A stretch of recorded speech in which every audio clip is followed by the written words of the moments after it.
बेलुकी पख पवन भाइले आज खासमा चाहिँ टेम्पो रन भनेर गएको थियो। अलिक टेम्पो रन जस्तो हान्ने हान्न चाहिँ त्यही पनि चित्त बुझाउनु पर्यो। भित्र अलिकति नराम्रो जस्तो लाग्यो पनि ठिकै छ। आज चाहिँ 4 किलोमिटर मात्रै हान्ने हो। अलिक दिमागको कुरा पनि हो। दिमागले सोच्यो भने चाहिँ अलिक राम्रै हान्न सकिन्छ भन्ने कुरो थाहा छ मलाई होइन। तर मैले 4 किलोमिटर मात्रै हाने, लगभग 21 मिनट जस्तो लाग्यो।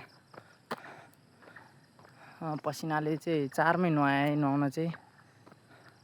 तर हल्का यसो यो नयाँ रुट हो मेरो लागि। नयाँ रुटमा अलिकति ठाउँ राम्रो छैन जुन आफ्नो पेसमा तान्नु पर्ने। यहाँ चाहिँ प्राय यो अहिलेको नयाँ रुटमा चाहिँ हिल ट्रेनिङ जस्तो छ कि 50 मिटर चाहिँ तेर्सो छ भने लगभग अरू चाहिँ 100 मिटर अग्लो 200 मिटर अग्लो हो, त्यस्तो खाले छ अहिलेको बाटो।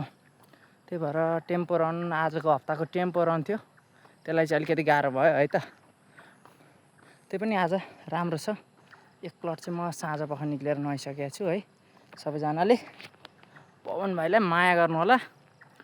आज चाहिँ पवन भाइको दोस्रो हप्ताको टेम्पो रन थियो। अब ठिकै छ, 5:22 लगभग त्यत्तिकै पेसमा हानेको छु 4 किलोमिटर है। म आफूलाई इम्प्रुभ गर्दैछु है।